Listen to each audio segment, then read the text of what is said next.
Now, standard financial advice tells us to budget better, invest early, and build personal portfolios. But for millions of Africans across the continent and in the diaspora, money is rarely experienced as an individual decision. For instance, a sibling's tuition, a parent's medical bill, or a family enterprise succession are some of the real financial dynamics holding families together or even quietly pulling them apart.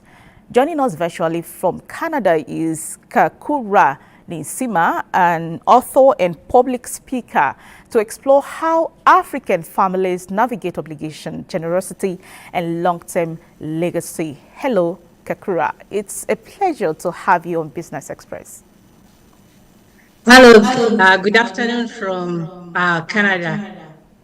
Great. Thank you so much for allowing me to come and speak to you about financial literacy and how these problems are affecting Africans. That's great. Let's start from home. Here in Nigeria and across Africa, once you start earning, family expectations come immediately. Talking about school fees, medical bills, rent support, and so on and so forth.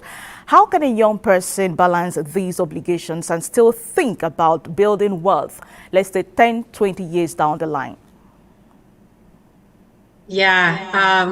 Well, in Africa, a big problem. So once you start working, those obligations start coming in. But I think the best thing to do is I don't feel emotional, like having a budget, having a budget for those financial obligations is very important, as well as saving for your own investments. But don't make sure that you have a structure built in order for you to help a family as well as helping yourself and your family as you go along with your professionalism. Is it possible to say no to some requests without being labeled selfish? Yes, I think it's always okay to say, because most times as we progress in our professional, everything from our families in emergence, but you have to identify which one can I support and which one can I not support. So yes, you can say no, and they will understand. They will be angry, but they'll understand in future, because you have to build yourself as well as you're helping your family at the same time.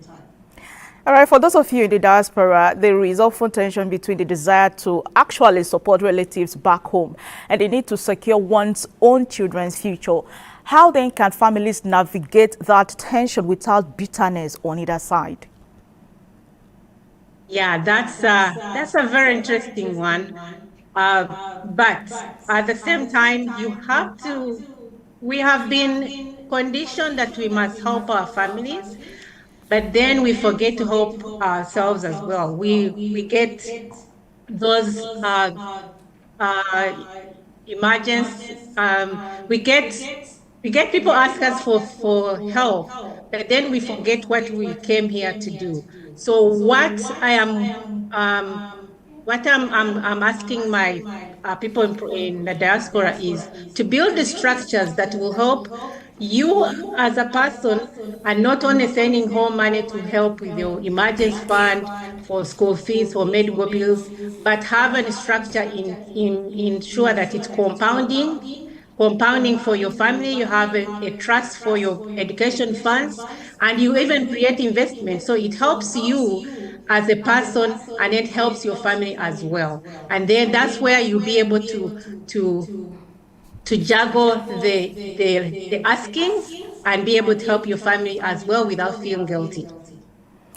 Now, a lot of wealth on the continent is tied up in family-owned businesses, yet fail to survive past the second or third generation. From your perspective, how do we professionalize these assets and train the next generation to act as stewards of wealth rather than just beneficiaries?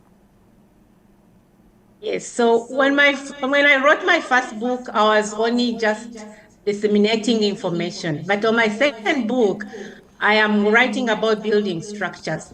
You cannot, when we have children, we need to start teaching them when they are young, financial literacy. If you have a family, bring them up, teach them what you're doing, because you're not going to, the moment you leave, then there will be there will be dividing your wealth.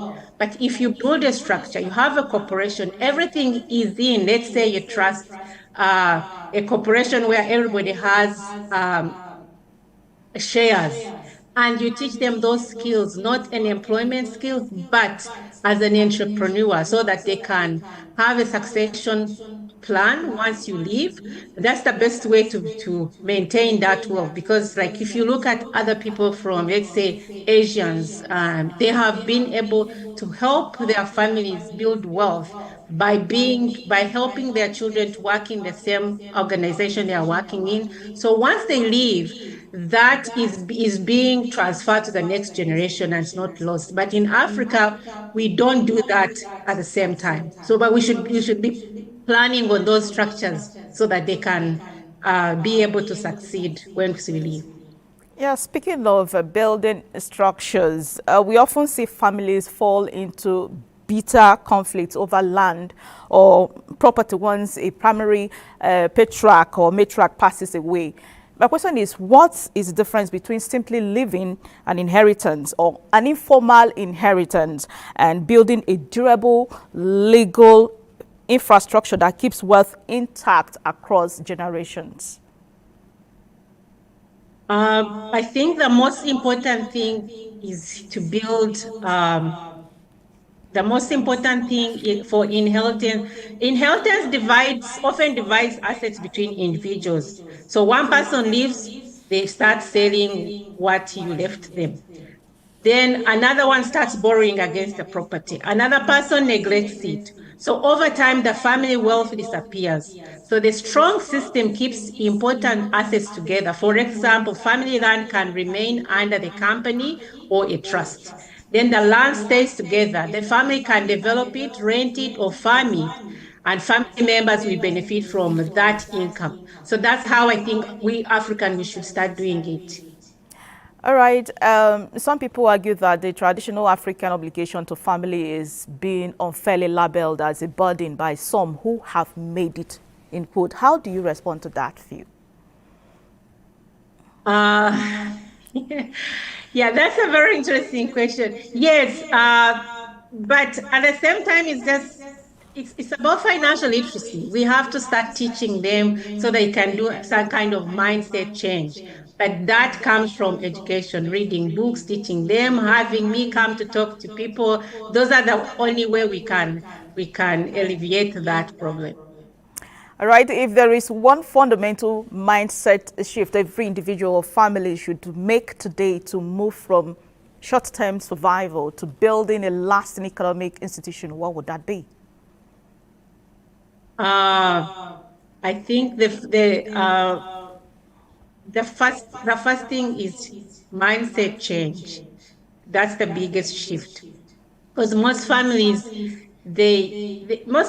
come together only when someone is sick, when there's some school fees or funeral happens. So that's when everyone sends money. Then they wait for another crisis to happen. So a stronger family, they start come together on when we have to invest, when we have to, let's say, to keep records on what is going on in our family, not only when there's an emergency. So they start having a purpose on to build wealth and then sustain wealth together, but through education and and mindset change as well. All right, Kakura, before we let you go, let's have your thoughts on the type of investments individuals can turn attention to both at home and abroad, very briefly. Um, I am myself, I'm not a financial advisor, I'm a financial strategist. Okay. But most of what I've invested in mostly is agriculture. I have a tech company as well, and land, real estate. Those are the things that we know. You can start with either five, I don't know how the conversion would be, like 500 naira, some little money that you know you can easily get from a friend or family, and start going to the market, buy your products, start from scratch, and then build that wealth before you buy Nensima. stocks and yeah. Yeah. Nesima Kakura, it was a pleasure having you on Business Express. Thank you so much. All right.